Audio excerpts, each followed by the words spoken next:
I'm very pleased to welcome you to this panel, China, the US, and Australia, Political and Strategical Issues. During this session, we will discuss the US pivot, or some would call it rebalance to Asia, in the context of China's rise, as well as the Australian perspective on all of this. To help us to explore this vital triangular relationship, we are delighted to have 4 distinguished speakers join us today. And let me introduce them briefly, and each of them will have 5 minutes for opening remarks, and then I will raise some questions for discussion, and we'll leave about 10 minutes for questions from the audience. Okay. So to my left is not Professor Jinping, but Terry McCarthy, as you already know who he is, who is the CEO of LA World Affairs Council. Professor Jing cannot make it today. And Dan Lynch, Associate Professor of International Relations at the University of Southern California. Robert Hill, former Australian Defense Minister and former Australian Ambassador to the United Nations. And Isaac Stonefish, Associate Director at Foreign Policy Magazine. So welcome all of you. So let me ask each of them to give brief opening remarks. We'll start with Professor Dan Lynch.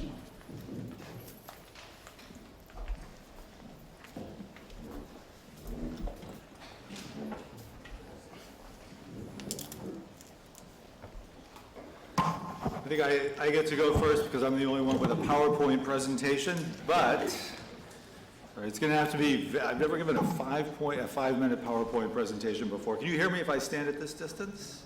Away from the microphone? Okay, here we go. So let me see if I can get, what I want to do is give what I hope will be a provocative, sort of different interpretation explaining the so-called new assertiveness in Chinese foreign policy since about 2009. Especially in the East and South China Sea. Now, I have a lot of indicators of this new assertiveness, which at least up until a year or so ago, it's a little bit controversial. Some people said, well, maybe it's not that new. Others especially said maybe actually they're not really being more assertive. But I read over a lot of materials of a lot of specialists who actually have observed this assertiveness, including people who normally wouldn't want to say something bad or negative about the Chinese Communist Party. I would stress in June 2012, I don't know if this has come up before because I had to teach all day, the PRC decision to establish this new town, this new municipality, Sansha, on Yongxing Island in the Paracels, to upgrade it. I don't know if you can see this here. I can barely see it. You can see the Paracels there. Okay, so this is a designed effectively, it's under Hainan province, municipality under Hainan province, that as near as I could tell is designed to be the new capital really of the South China Sea, the administrative center through which Beijing via Hainan province will govern all the territories it claims in the South China Sea, land and water. Here you see in June 2012 there was a gala opening ceremony for Sansha. They set up a new, very nice Greco-Roman Soviet-style headquarters for the new municipal government there, a lot of hoopla. There's a town there now, and it's designed to be the new administrative center of the South China Sea. So, and then there are various other indicators, too, that we won't have time to go over, unfortunately. Now, so what's the dominant explanation for the increasing assertiveness of China since about 2009? The dominant explanation, if you look out there, is hubris on the part of China since the global financial crisis and Great Recession. And the hubris stems from this notion that people in China allegedly think that China escaped the GFC and global financial crisis by their massive intervention economically. And so while the West was beginning to crumble and collapse and it's still in the doldrums, China was able to avert that disaster. So why not? It's only natural that China should now become more assertive in pursuing its interests in the East China Sea, South China Sea, and elsewhere. And I've gathered a lot of quotations and so on. People who visited China observed this new hubris through talking with people there, through reading their writings. There are a lot of indicators. Even people in China will say, yes, we feel more self-confident now. They wouldn't use the term hubris. We feel lots more self-confident. Why wouldn't we? We're rising and you're in the process of declining. Puzzle, though, is in some research I've done, really going back 3 years now, reading a lot of Chinese economists. They don't think that China survived the global financial crisis in a healthy state at all. And they actually cite a number of the criticisms of China's economic functioning that now, that not 2 years ago, but that increasingly now, especially, you can see in English language in Western writing.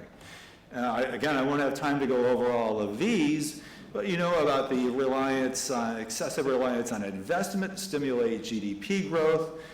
You know about the corresponding super low level of domestic consumption to drive GDP growth in China, creating this domestic imbalance.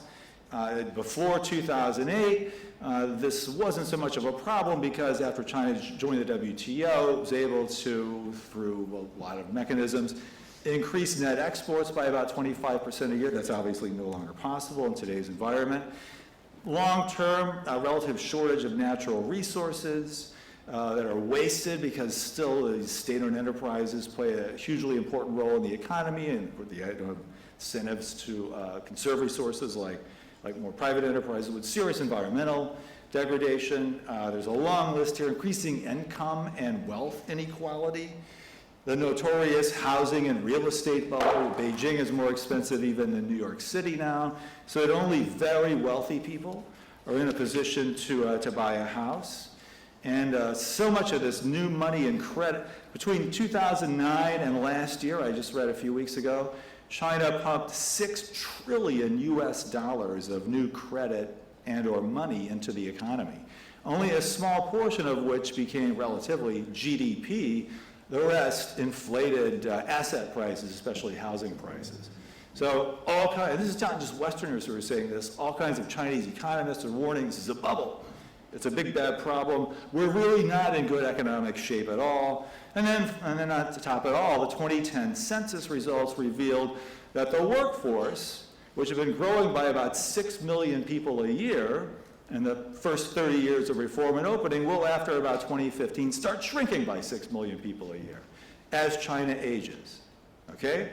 So I asked myself, given the fact that almost universally every Chinese economist I read saying this kind of thing, how could they possibly feel hubris and on that basis want to become more assertive? If, there are possible explanations, people who make foreign policy and security policy don't read The Economist. That doesn't seem entirely likely, although it's possible. It doesn't seem likely, though, that at the very top, the leaders, especially the leader of the Communist Party, now Xi Jinping doesn't know this. So I come up with an alternative explanation. I'm already out of time. The alternative explanation is fear and anxiety. That actually the highest elites know fully well that the days of the economic rise are numbered. And so there's a window of opportunity closing. A lot of the shock and awe that China inspires in its neighbors comes from this notion that it's going to rise indefinitely thanks to this overwhelming economic strength. But they probably, I think, know, the leaders of China, that the necessary reforms to put China back on the right track will be very difficult to carry out.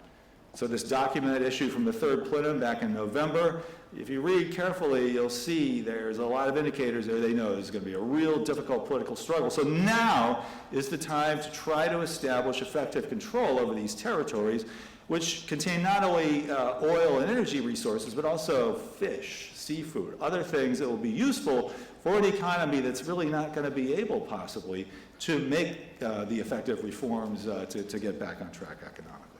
Okay, that's my controversial hypothesis, that it's weakness rather than hubris which drives the new assertive foreign policy. I look forward to your responses. Thank you.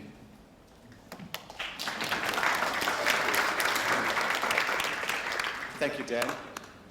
We will come back to this issue of China's new assertiveness. Let's turn to Terry for another perspective on China and China's relation with Australia and the United States and in Asia Pacific. My attempt here is to try and explain China's narrative. I'm not Chinese. I don't want to be impertinent, but because the professor we had, Jin Huang, cannot make it, I just want to try and explain how I think China sees this. And I agree with Dan. I think there's a lot of anxiety in China mixed with a certain amount of hubris. I think both exist in China right now. I think it behoves us to look back a little bit into history. We've forgotten the Opium Wars, the Chinese have not. 1839, 1856 left huge imprints on the Chinese collective psyche. They saw that as hastening the end of the Qing dynasty. There were other problems in the Qing dynasty, but the Chinese saw this gunboat diplomacy, remember that word, as one of the biggest reasons why China fell into this 100 years of decline, 150 years, I guess, of decline. And so today, when they look at this pivot, which is largely led by the US Navy, gunboats, Navy, they see a clear attempt by the United States and its allies in Asia to encircle them. And they look at the troops in South Korea, they look at the troops in Japan and Okinawa, they look at the new naval agreement with Singapore, the incipient agreements with the Philippines, they look at the joint military exercises that the United States does with Thailand, Cobra Gold, and they look at the normalization of relations with Burma, and you just go around and you draw a line around the map, and clearly China feels it's being encircled. Now, I'm not saying that this is true or not true, I'm just saying this is how China sees it. They see their one aircraft carrier, the Liaoning, heading out on its sea trials, and what happens? It gets shadowed by the US Navy. And the USS Cowpens was cut off by a Chinese frigate. We protested that, but the Chinese say, well, what are you doing shadowing our aircraft carrier? Would you like it if we sent a Chinese destroyer to start shadowing one of your US aircraft carriers off San Diego? You probably wouldn't. And by the way, if we had troops in Panama and Costa Rica and put some off Hawaii, you probably wouldn't like that either. So China is definitely nervous as this pivot starts to take effect. The 2,500 Marines in Darwin will also add to that nervousness, and I think Mickey Cantor is quite right. Whether or not we are trying to contain China, the Chinese clearly believe we are trying to contain them. They feel that their power is growing. They feel anxious about how they're going to manage that power, as Dan quite rightly says. They know that they have a demographic nightmare coming down the track. They're going to run out of time. And they're trying to establish themselves. They want to be taken seriously. China genuinely thinks of itself as a world power that has been denied its right access to Fujiang, wealth and glory, wealth and power for 150 years or so. They want to reclaim that, and they're doing that on the commercial front. They're exporting crazily. They have huge trade surpluses. But they also feel that part of that is to strengthen their military. Chinese military budgets have increased 10% every year for the last 12 years. But still, its military budget is only $100 billion a year. That's a fraction of what we spend, $700 billion a year. So China thinks they're just doing what big powers need to do, which is to boost the military. And I would just end by saying that if you are living in China, your view of the world, where you are severely limited in free press, where Google still remains banned, where the government controls the newspapers, the TV, even the blogosphere, you're getting a particular nationalistic line which keeps banging this drum. The West and the US in particular is trying to contain us. You would have a very different view than somebody who has the benefit of the Western media and freedom of the press over here and sees a bigger picture in Asia. So I'll just leave it there, but I just wanted to try and put the Chinese narrative out there because I think it's important to try and see that when we try and red game it, if you like. Okay, thank you, Terry. Yeah. Yes, Mr. Robert Hill. I'll try in 5 minutes to give an Australian perspective. I've been going back and forwards to China for 30, 40 years in different roles. Sorry, can't hear. I don't think it's on. There was trouble with this one before, wasn't there?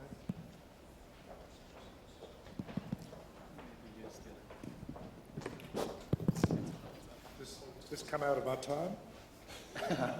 You'll have an extra 30 minutes. So what I was saying is I'll try and put an Australian perspective on this, and I've been going backwards and forwards to China for a long time in various roles as a student and then a parliamentarian, and then during the 6 years I was Australia's Environment Minister. I remember taking the first environment trade delegation from Australia to China and seeing the great opportunities we had to work together collaboratively.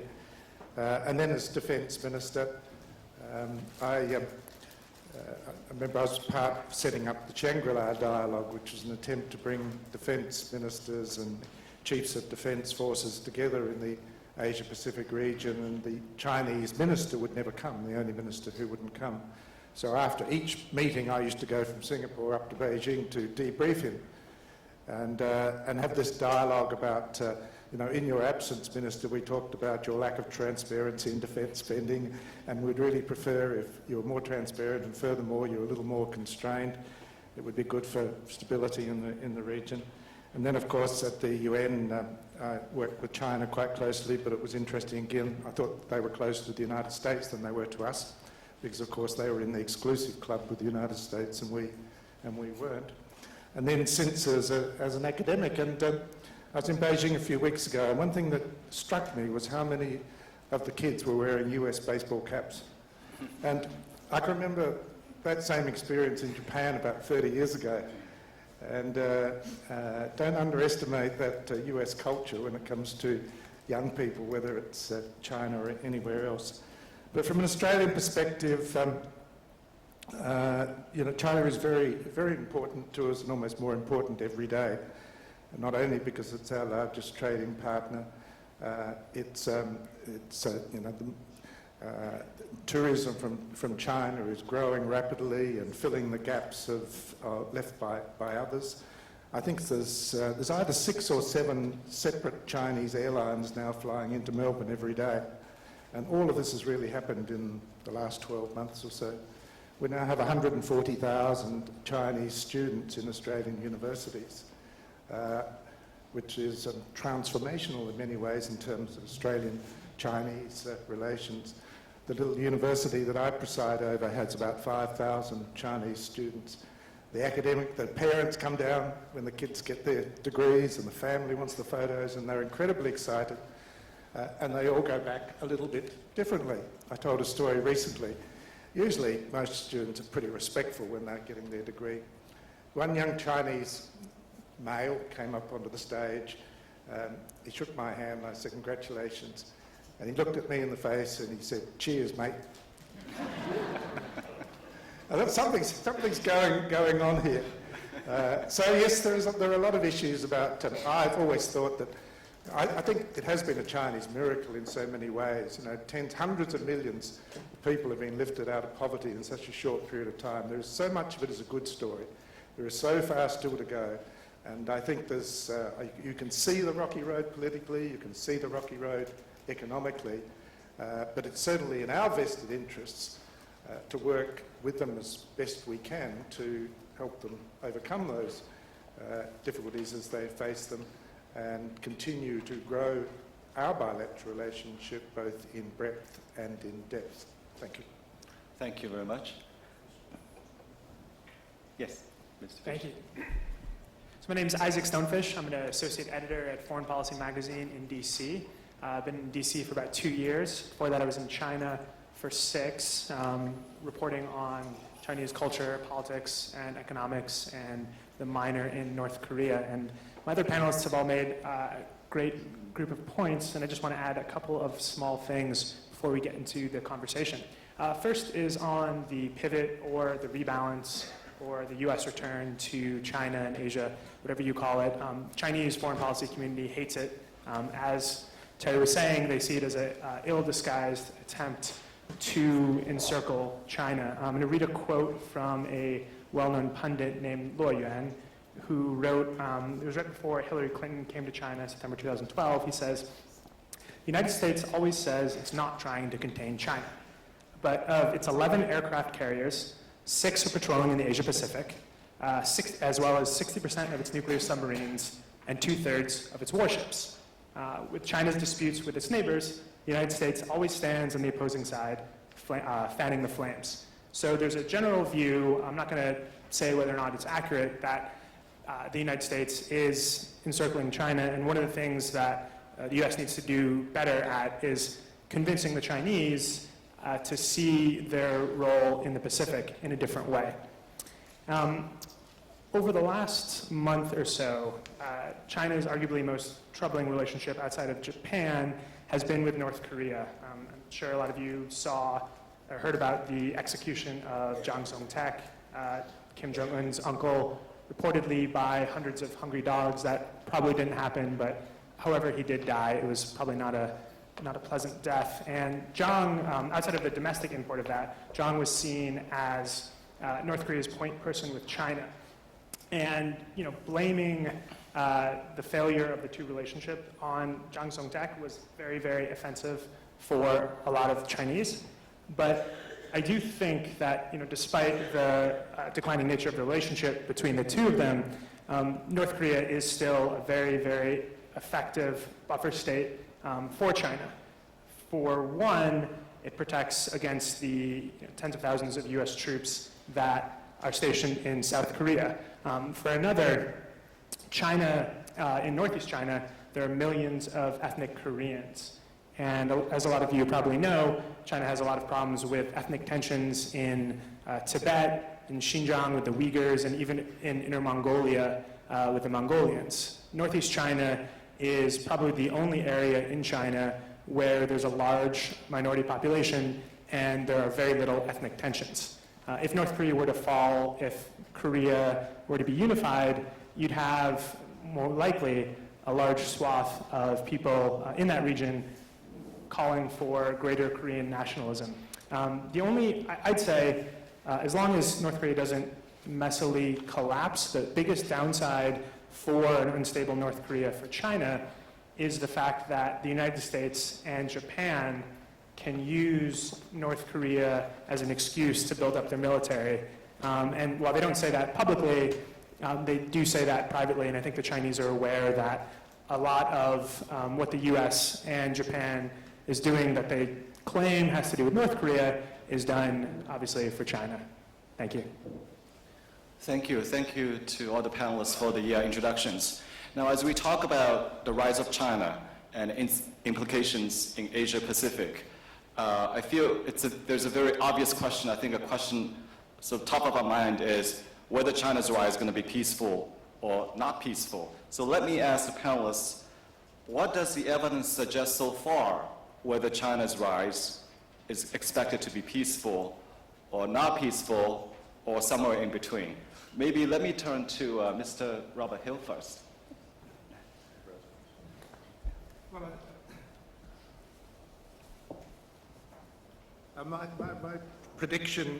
my prediction would be peaceful, but with risks attached to it.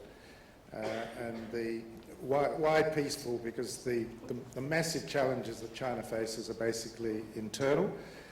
For that, it needs peace and stability. It's got to continue to grow its economy at rates that are staggering to us if it's going to maintain the internal stability that is so essential to the survival of the party. It really can't afford otherwise. So that's where its big vested interest is. The risk, I think, is attached to it is that as it grows in strength economically, not surprisingly, because everyone else has always done it, it seeks to build its military capacity to protect its interests and to protect its status. As we've seen in recent times, it has become more assertive, and with that, there's got to be attached risks. Things can go wrong. But for what I see at the moment, anyway, where China is, something going wrong would not be in its interest, and it would actually seek to avoid that occurring. And even with the airspace issue, I notice there's been some pullback since then, which I think reinforces my view to some extent. So my biggest worry about something that would derail China's peaceful rise is Japan. There's a lot of grassroots hatred in China for the Japanese. There's a lot of feeling that as China grows and becomes stronger, it is now able to take revenge on the Japanese for what they did during World War II. And if China's economy were to slow down drastically, if there was a crisis, if the Communist Party, if the Politburo Standing Committee felt that their rule over China was threatened, I think strongly ratcheting up tensions with Japan, or even going to war with Japan or seizing the Diaoyu or the Senkaku would be an extremely popular move domestically in China, and that personally worries me a lot. Dan Lynch, do you want to talk a little bit more about the new assertiveness that you were Yeah, this is obviously a very interesting question. I think probably I started to say that 10 years ago I would have said peaceful, but 10 years ago the Taiwan problem was much more difficult because Chen Shui-bian was in power and there were a lot more tensions across the Taiwan Strait. That problem, at least temporarily, has gone away, but this increasing assertiveness is really dangerous. And I don't know, I mean, when I put that hypothesis out there that it's driven by the sense of vulnerability, a closing window of opportunity, I don't necessarily believe, I'm not sure that's right, really. It could still be hubris. I worry that the People's Liberation Army might not be fully under the control of the civilian leadership. A lot of the incidents you see between China and the Philippines or China and Vietnam, even with Japan, maybe Xi Jinping himself is not signing off on all those issues. There's a lot of things going on. The trends are worrisome, is the point. The trends are worrisome, and I think it's probably less likely to be peaceful today, if I look at it from today, than I would have said certainly 5 years ago, right after Ma Ying-jeou was elected president of Taiwan. I don't like the current trends. I mean, the establishment of the airspace, the establishment of the Hainan province, now demanding that anyone who wants to fish in a certain undefined territory in the South China Sea must first seek permission from the Hainan provincial government, or else you can't. There are all kinds of these provocative moves that really make me worry. And you see by the response of Japan, it's been incredibly vigorous. And the Philippine nationalism has really taken off, and now Vietnam is really angry about this announcement. So I think the trends in the last 5 years, associated with the increasing assertiveness, are really worrying. I just add really briefly, historically China has never been an imperialist country. They have never been expansionist. They had been invaded a number of times. Let's not forget, the Mongols invaded in the 13th century, and then we had the Manchus invaded in the 17th century and started the Qing dynasty.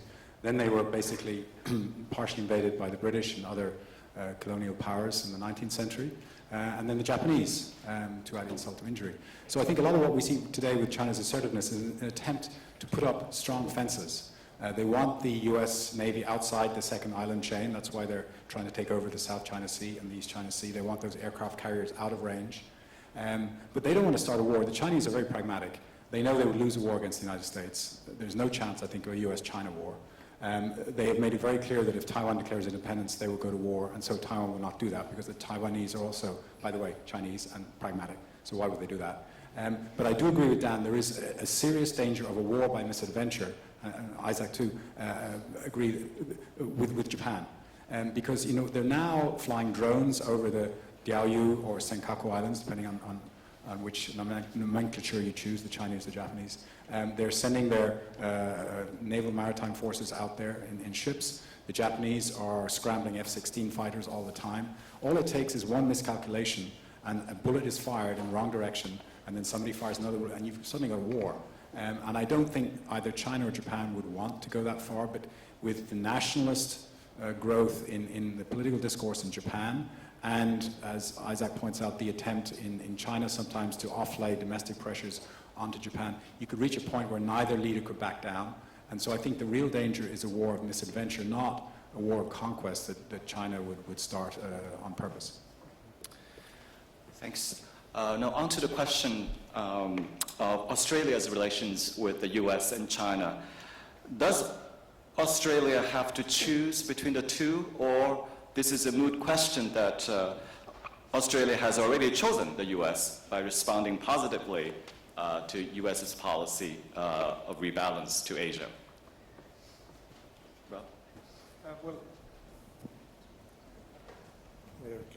Well, you heard views on the subject this morning, and I basically concur with that. I think from an Australian perspective, it's a load of nonsense to talk about needing to choose between the two. Both relationships are very important to us, and they're important to us in areas that overlap and in areas that don't. Our alliance with the US is critically important to us. And we're not going to do anything that would put that at risk. That alliance irritates the Chinese a little, because largely the Chinese see the hub-and-spoke alliance arrangement of the US as an unfair advantage. Chinese see themselves as in competition with the US.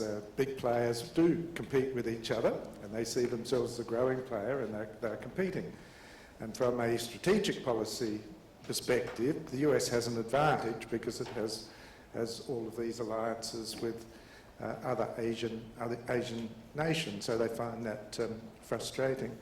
So certainly we don't see it as a matter of choosing them. It's not language that we use, it's language that some others use for different reasons, like selling books and that sort of thing. But when you talk about the risks, though, I talk about the competition from a Chinese perspective with the US.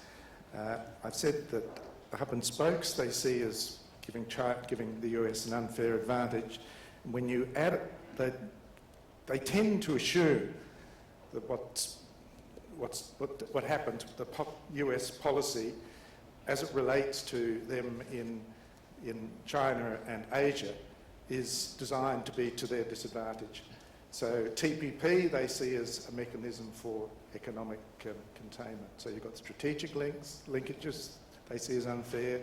You've got now attempts towards a trade arrangement which they see as unfair. They immediately interpreted the pivot language as designed against their interests. It was a pivot against China. And I think the great irony in all of this is that for future prosperity in China, which I define as success, they actually need the US involvement in the region as much as we do. The US, being the ultimate guarantor of peace and stability in the region, is as critical to the future of China as it is to the future of Australia. But the language, the rhetoric at the moment it's not in their political advantages to recognise that publicly, even if they recognise it privately. Dan, you want?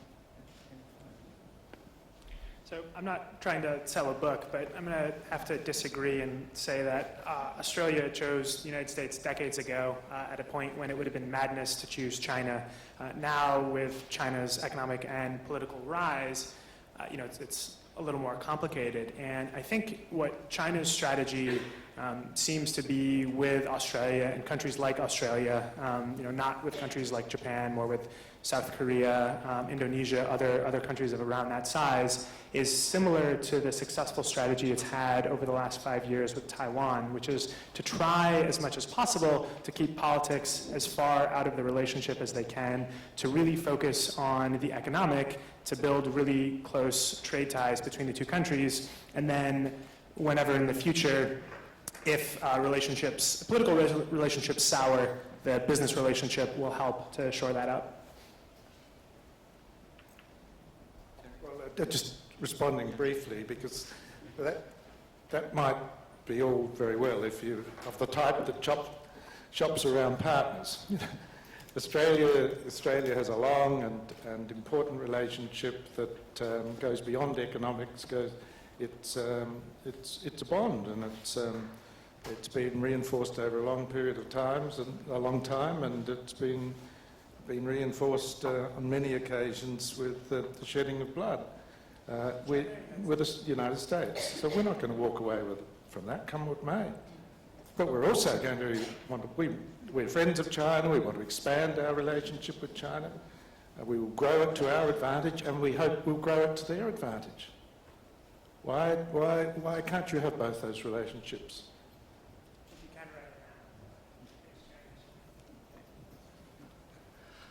Well, another interesting question relating to this whole debate about China's rise is the parallel discourse on a declining U.S.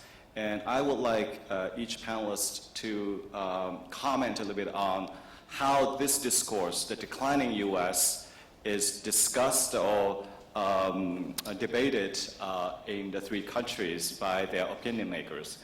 Dan, you want to start with the Chinese opinion leaders and how they characterize a declining U.S.? I think I just gave a talk on this back in November, so I think that's why he called me to do this first.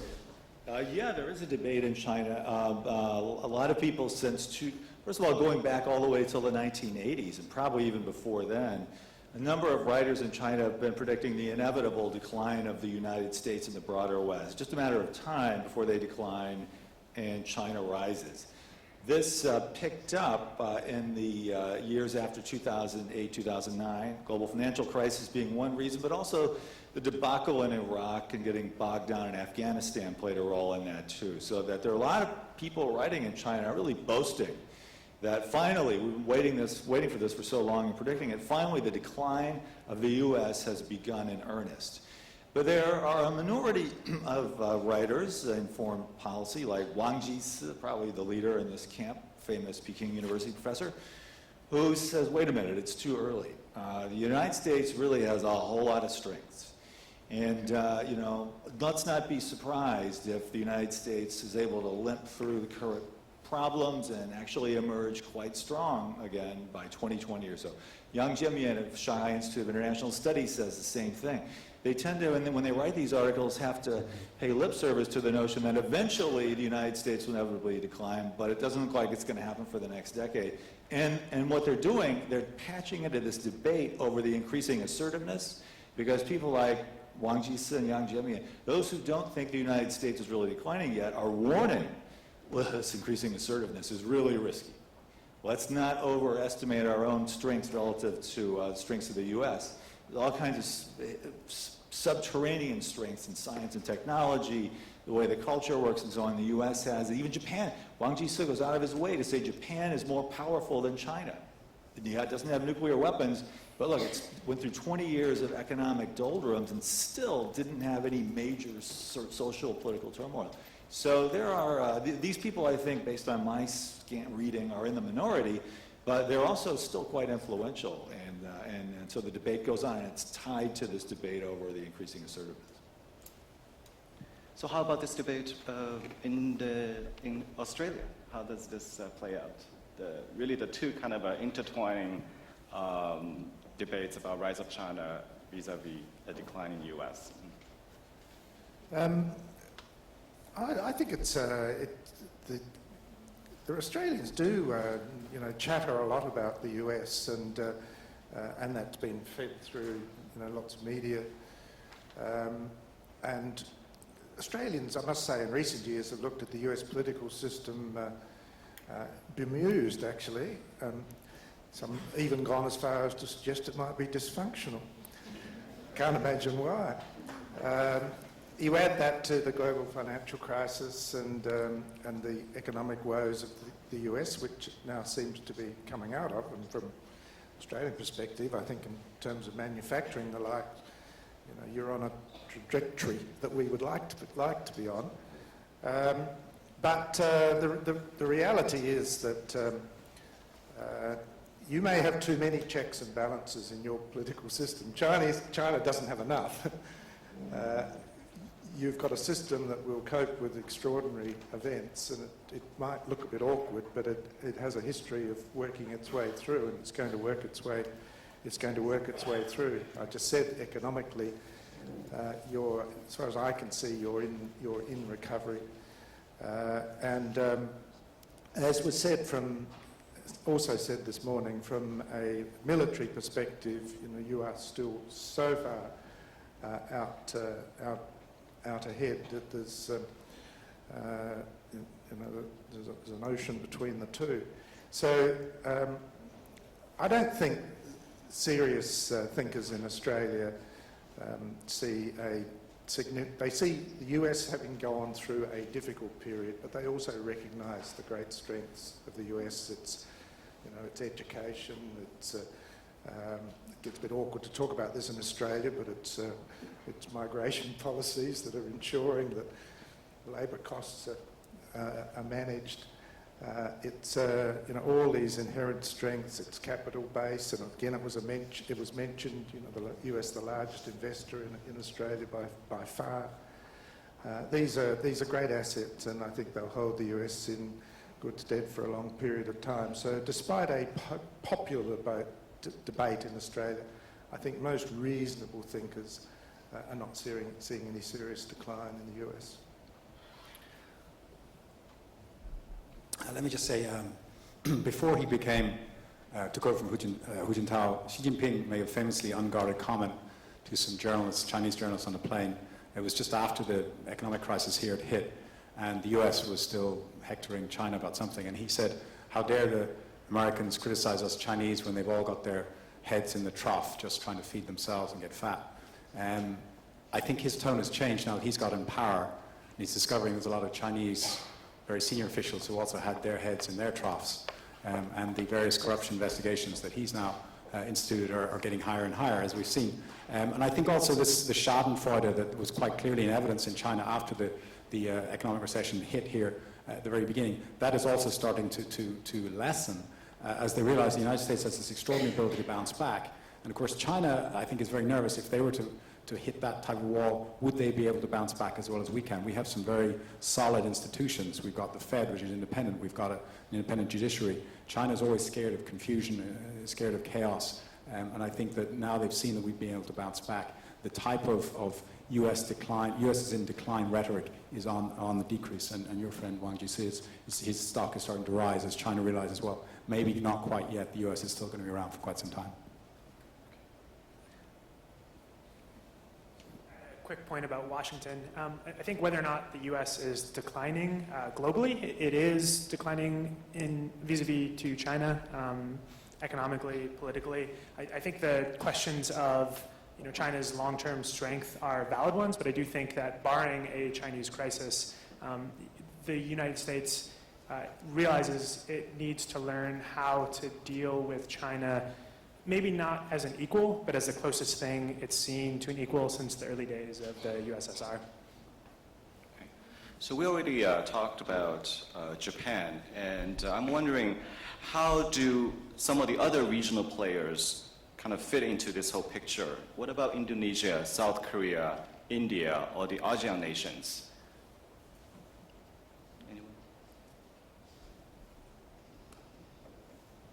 Short answer, they don't really. I mean, I do think it is a, if there are 3 seats at the dance, it's, United States, China, and Japan, and then kind of everyone else jockeying. India might have a say, South Korea, Australia for certain things, but I think Indonesia is pretty far off the radar. I don't know about that. I think that, I think first of all, China and India, if current trends continue, will surpass China, become the most populous country on the planet by 2026. It's a nuclear-armed country with a very tense relationship with China and so on. We see a lot of active diplomacy even in the last 2 weeks between Japan and India. They don't have an alliance quite in place, but they want to cooperate on security and diplomatic matters. Obviously, China's tensions with the Philippines and Vietnam over the South China Sea, and to a lesser extent Malaysia, really worry Indonesia, because the Indonesians have traditionally seen themselves the largest country in Southeast Asia, kind of the natural leaders of ASEAN. So, I mean, there's no imminent possibility, I think, of some sort of ASEAN unity on the China question. But the fact that China seems to work really hard to try to divide ASEAN on the South China Sea as well as other issues, and that it's suffered setbacks not only in Burma but also in Cambodia recently. I mean, Hun Sen made these positive statements about Japan and so on, or about Vietnam's position on the South China Sea. So, no, I'd say, I mean, the politics of Southeast Asia relative to China are very complex, but I would never say they're unequal. I basically agree. I think there's greater suspicion from Southeast Asian countries towards China than there is from Australia, for example. Vietnam, as we know, is very suspicious. Vietnam loves the US.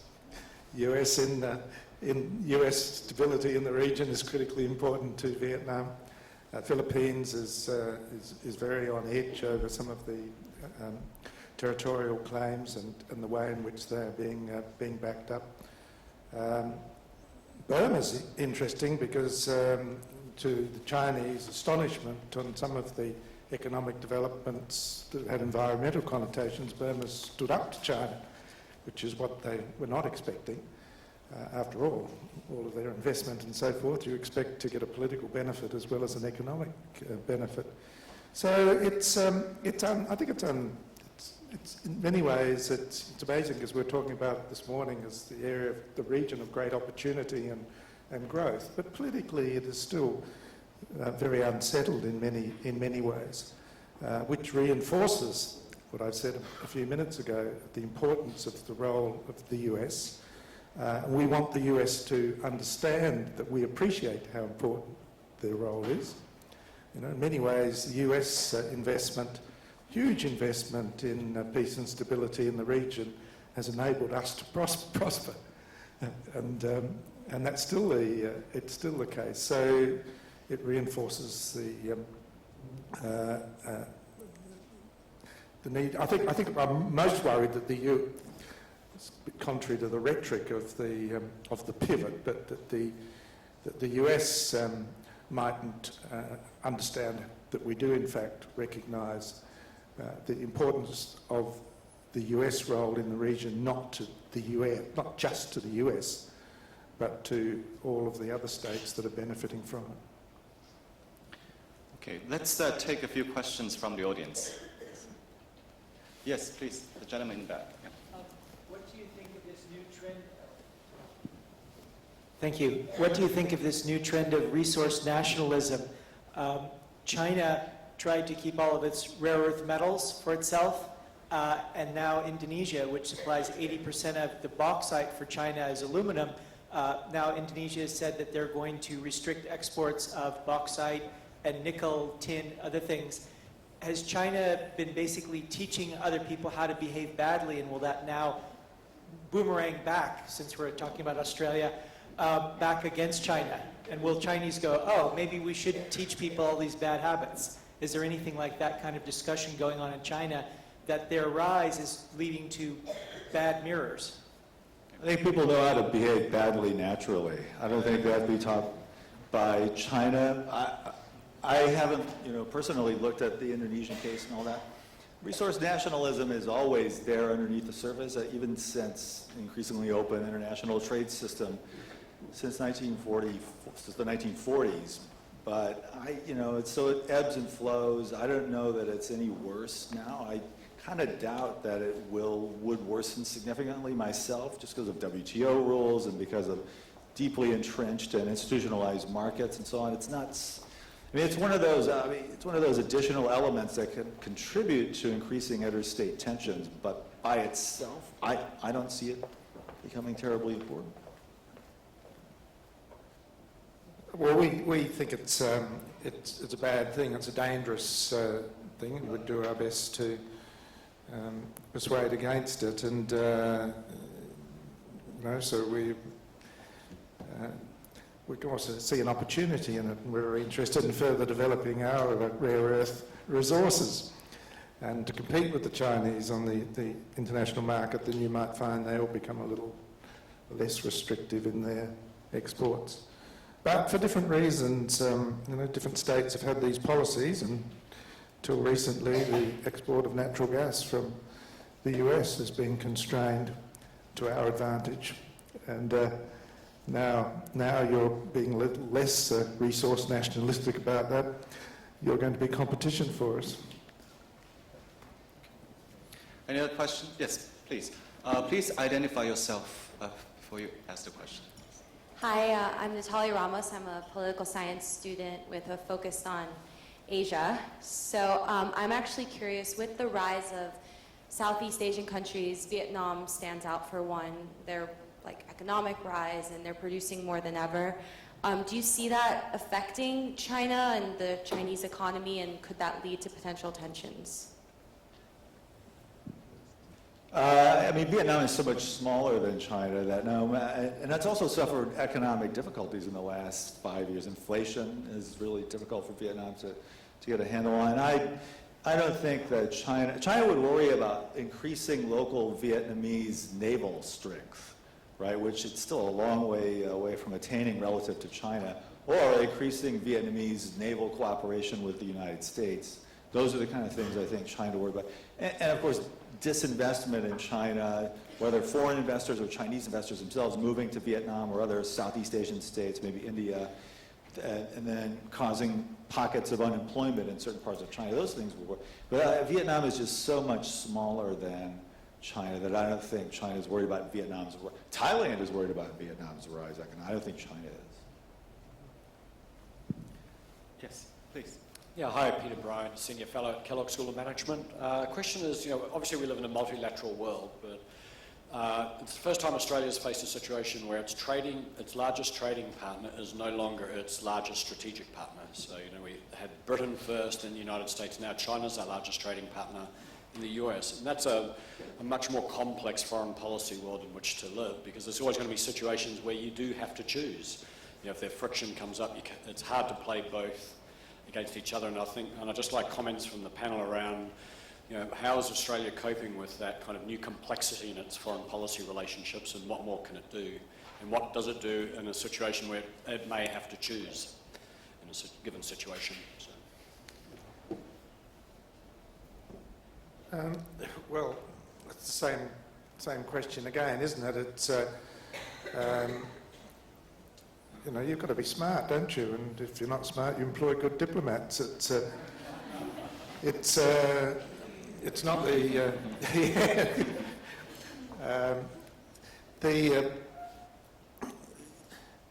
I don't think that what China really thinks isn't necessarily what you think they're thinking. We had recently, for example, in relation to the air zone, our foreign minister came out publicly and said that we didn't think that was a healthy development in terms of peace and stability in the region. It was unnecessary, and it was provocative. And the Chinese reacted very strongly. So we did that because we believed it. It was also consistent with the position taken by the US, but that's not why we said it. We said it because we believed it. We believe this greater assertiveness over resources in the region is not a good thing. We believe that these issues should be resolved through the peaceful mechanisms that exist for resolving these issues, and that's what we will continue to argue. But anyway, the Chinese responded very strongly against us, and they said that what we said was unfriendly, and they almost used the language of it threatened the economic relationship. But anyway, we said we were sorry that they took that attitude, and we got on with life, and that's the way that I would answer the question. We'll have these issues from time to time, and we'll respond to them properly in our national interests, and we'll get on with life. Yes, Isaac. Respond to that a little more generally. There are certain things that countries do that offend China. Meeting with the Dalai Lama, for example, selling weapons to Taiwan, giving Chinese dissident a Nobel Prize. And when countries do those things, China will often punish them. The most detailed study I saw, there's a study on how the Dalai Lama affected international trade, and it found that after a certain level leader of a foreign country met with the Dalai Lama, exports from China to that country would drop by, I think, on average 8%. So I guess one way of thinking about your question is that countries can decide how they want to deal with China on these things, but in a lot of areas, China has made it very clear how they're going to respond, and it's up to politicians to decide whether or not they think it's worth the cost. So we have time for one final question. Yes, please. Hi, I'm David Carl. I give gratuitous advice to U.S. businesses and try to charge big bucks for it. I'm interested in the panelists' views on whether the leadership in China, say at the Central Committee and above, are aware that Chinese foreign policy is provoking this negative backlash in Asia. And if so, how do they interpret that? Why is it? For example, do Chinese leaders ever sit around and say, yeah, we got plenty of contacts and acquaintances and customers in Asia, but they're not really our friends and they're certainly not our allies. Why is that? Thank you. That's a great question. I think it's important to kind of understand that China is a very complex governmental structure with many different organs who all have a view on foreign policy. And I think we've seen that come out a lot in the South China Sea dispute. You know, the PLA has a view, the Central Committee has a view, the local Hainan Provincial Committee has a view, the Foreign Ministry has a view, and they'll often try and up the ante as each one comes out with another statement. And so often China finds itself in a position where it has to pull back from a statement that was made by one organ to try and outdo another organ. For example, Yang Jiechi, the former foreign minister in 2010, famously at an APEC meeting, when he got irritated with something that the Singaporeans had said, he said, China is a big country, other countries are small countries, and that's the way it is. And that went down very badly. That was all over the Asian press the next day. The Singaporeans were furious, and all the other countries, well, yeah, well, we're not as big as you, but you know, it doesn't mean you can talk to us like that. And after that, you could see there was a kind of a rowing back again, and it was this sort of extraordinary organic movement inside China where they said, well, that guy's gone too far. We don't like the foreign ministry getting ahead of us. Interestingly, Xi Jinping very recently set up the effective parallel of a national security council in China. They hadn't had that before. And I think part of his insight there is that China really needs to speak with one voice and stop allowing these officials to go rogue and say things which are very provocative and are counterproductive, because quite clearly 2010, 2011, China was really out there and has now had to row back. So I think they're trying to get a hold on that, and I think Xi Jinping is attempting to come out with a more unified voice on foreign policy and not have these conflicting statements competing with each other out there in that space. Certainly, I think it's unlikely that nobody knows what the leaders are thinking, right? But it's unlikely they haven't heard that this new assertive policy, for example, is generating a lot of anxiety and even anti-China sentiment in other countries. But then, there's this counter narrative that says that's not natural. China is a naturally friendly country whose rise can only inherently be peaceful because we bring benefit to the rest of the world. We're different from the West. It would never imperialize, and it never does. So it must be the Americans. It must be the Japanese who are going around propagandizing against us. Otherwise, these countries would see the natural wisdom in the kind of things we're saying. I'll just give one brief anecdote and then hand the microphone over. I interviewed a pretty high-ranking academic. Academics in China at some of the leading universities will often be invited to, kind of like in the United States, testify before Congress, meet with a group of leaders and give their views on events. This guy had done this, and he told me, I was asking about China's tensions and its relationship with India, which David has actually written on before, I think. At least he's written on India before. And he said, and he said this with a straight face. He said, if there were only two countries in the world, China and India could have a great relationship. But unfortunately, there's also the United States and Japan, so therefore we have a poor relationship. So that mentality is also there too. Final word. So it's very, very difficult to say what goes on in any sort of meeting above Central Committee. Unlike in Washington, D.C., where a lot of people will leak and a lot of journalists there have really good sources about what's happening in the meeting. We, as a kind of international media community, know almost nothing, if maybe actually nothing that gets said at Politburo meetings, at standing committee meetings. That said, when thinking about how Chinese leaders make foreign policy decisions, I think it's useful to remember that just like in the States, all politics is local, and they're doing this with domestic concerns first and foremost. And I think foreign policy is always going to be secondary to that, barring war. Okay. Well, this concludes our session, and thank you very much for coming. And please join me thanking our panelists.